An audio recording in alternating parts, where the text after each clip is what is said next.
Hi folks, Canadian Prepper here. Hopefully you guys are keeping well. My friends, today on the channel I want to share with you some industry insider insights, if you will. That's a tongue twister, isn't it?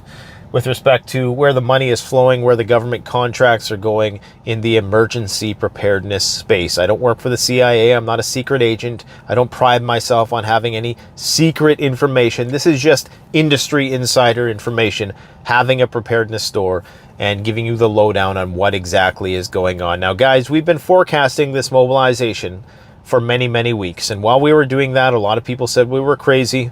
A lot of people did not agree with our prognostication, but lo and behold, here we go again, and now people are calling us arrogant because we said we told you so. Well, it is what it is. So put as much stock as you want in what I'm about to tell you today, but I'm telling you, if you didn't know already, and you might not, because the normalcy bias is thick right now. It is so thick, it is palpable in the air.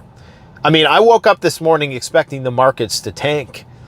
And the market dial didn't move. The needle didn't move. The needle didn't move until the phony baloney Fed came out and said that the man-made artifice of a Federal Reserve is only going to raise interest rates by 75 basis points. That's when the market tanked. So we're in a lot of trouble, man. People do not understand the gravity of the situation. You have the leader of the country with the most nuclear weapons engaging in a full-on war with what is virtually all of Europe, increasing their troop deployments by 150%, going into full-on war economy mode, full mobilization, scrap the partial mobilization euphemistic bullshit. This is a full mobilization of the Russian military, the Russian economy. People are fleeing the country as fast as they can to dodge the draft. The shit is hitting the fan right now, and nobody cares. It is terrifying. It's like an episode of the Twilight Zone. It's as if, like in that movie Jurassic World, where people had already gotten tired of the fact that they genetically engineered these dinosaurs, and they needed to create even more attractions, so they kept making these crazier and crazier dinosaurs, and people just lost interest. Here we are, really on the precipice of World War III. Here we are. The United States is about to send heavy equipment, heavy stuff, long-range weapons, tanks to Ukraine, and that's it. The 𝙃𝙚𝙎𝙊𝙧𝙨 nuclear power plant reportedly today, which is being shelled every day, and when they say shelled, that's such a minimizing word. It's being hit with missiles. The biggest nuclear power plant in Europe is being hit with missiles on a daily basis. Of course, both sides are denying that they're doing it. But I mean, if you have half a brain, you know who's doing it. It was hit today with missiles, and apparently one of the cooling stations is now compromised. I'm not sure if it's a cooling station for one of the nuclear reactors itself or the cooling stations for one of the spent fuel rods. Regardless, it ain't good. We're on the brink of seeing a radiological event. That's what Putin was talking about with nuclear blackmail. He's talking about the 𝙃𝙚𝙎𝙊𝙧𝙨 nuclear power plant, and of course, that they will not bluff in utilizing what will likely be a tactical nuclear weapon of some sort. The people who I know who are in the know, are preparing for nuclear incidents. The governments of the world are buying up personal protective equipment. They've been doing this in secret for a long time now. Now, I'm not saying that the silent button has been pushed, that's coming from the top. I think it's actually by choice. I think the algorithm right now is being guided by people's lack of interest in nuclear war. That's all I can make of it. Because when you look at what people are watching, they're not paying attention to these actual material events that are unfolding. And which is surprising for Wall Street, because Wall Street, above all else, should be concerned with these matters. Now, the only thing that might be propping up Wall Street is they might think to themselves, oh, there's going to be opportunities in the domestic space after the great decoupling or the great fracturing, I heard it called yesterday. And that's what I'm going to start calling it, the fracturing, because decoupling is way too pretty of a word, just like partial mobilization. No, it's a full-on mobilization. It is a fracturing. It is a fissuring. This is a separation. And with that separation comes suffering. But of course, if you're into money, then there's definitely money to be made on the domestic end of things when the factories come back here. Anyways, perhaps that's why the needle hasn't moved quite yet, or perhaps it's just a sign that people are living in fantasy land when the Fed, this completely fictitious, superficial, man-made artifice of a creation, the monetary system, has more sway over the markets than real deal events. We're talking about a possible giga-death scenario. We're talking about Europe freezing this winter. Freezing. We're talking about deindustrialization in Europe. We are talking about potential military drafts across Europe. We're talking about potential military drafts in Canada and the United States as well. I will go that far. Now, that may be a ways off, but I don't think it's that far off. I think we're literally one event now away from that actually becoming reality. You literally have the head of the UK military making a public statement saying explicitly that we're going to war with the Russians. He explicitly said that.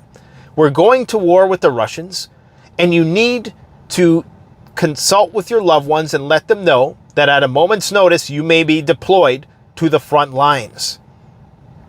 Ukraine has run out of weapons. Ukraine is running out of human resources. They're having those weapons and human resources replenished and trained from the outside.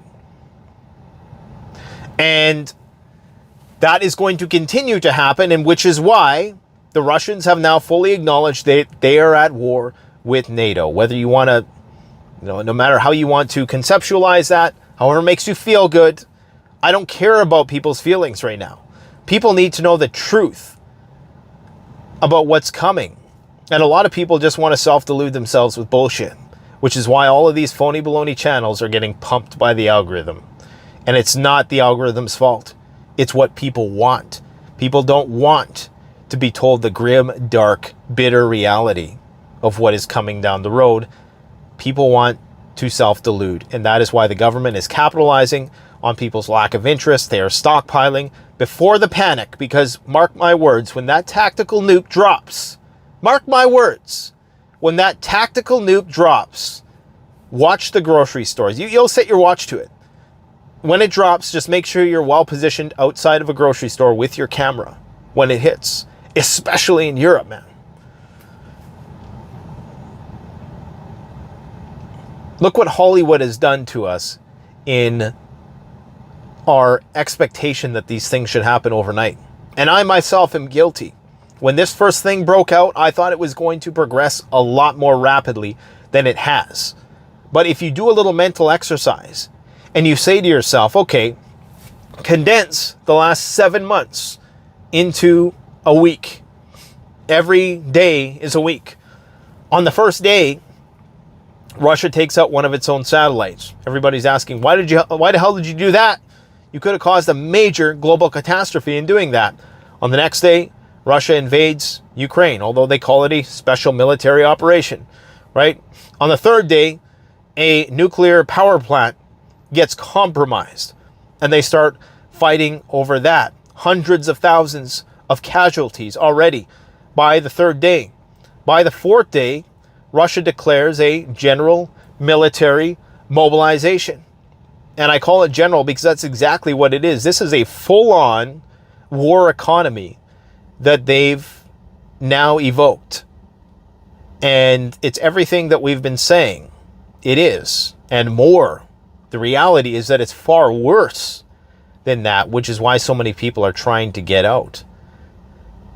It's going to get wild, my friends. We're only halfway through the week. All right? And all I can say is that if you're in Europe, I'm sorry, we cannot ship products to Europe anymore. I just cannot ship. I cannot do international shipping because those frickin' bureaucrats are stopping everything at the border. They're not letting anything through. Even if it's like a Mylar bag, they're not letting it through. And it's just costing crazy amounts, obscene amounts for shipping. We're talking like $150 to ship like $100 items. Okay, and then they get sent back, and then you have to pay for the return ship. We just can't do it anymore. I'm sorry. We can't do it. But I would encourage you to try to get whatever is accessible to you before the panic starts. The panic is coming. I hate to be that guy, but I mean, somebody has to be that guy right now because everybody is in la la land. And I'm quite frankly almost at my wit's end with how to navigate this situation and how to continue to convey this information to you in a way that's constructive, because I almost feel as though what we're doing is not constructive, even though we are consistently hitting the bullseye with our predictions in the face of a lot of adversity in this community, in this space. We consistently are hitting the bullseye. And I don't say that, some people say, oh, you're arrogant and blah, blah, blah, blah, blah, you're grandstanding. I mean, you know, when we were making the prediction, you called us crazy. You called us Looney Tunes, right? So it is what it is. Guys, prepare for what's coming, but enjoy your life. Don't just spend 24 hours in a depressed, mortified state. Don't waste the moments that you have. I mean, every weekend now I'm going camping with my son and my daughter next weekend, the dogs. Like, we're trying to live our lives to the best of our capability and enjoy everything. Don't be caught off guard by some bullshit today. Don't what's that word? Don't be caught up in trifling nonsense. Don't be trifling. If it's something you're not going to remember in 5 years, don't sweat it. But enjoy these moments and enjoy that running water, enjoy that power, enjoy that reasonably affordable heat. Not if you're in Europe, but enjoy what you got, because it could get a lot worse. And I mean a lot worse. And we'll be the last to know. In the same way that the government in Russia right now is breathing down people's necks and people don't want to talk, people don't want to share any information with the outside world, the same way our government is going to minimize the situation when the shit's hitting the fan. The same thing is going to happen. We're going to be told in euphemism, in eupha speak, what the situation is.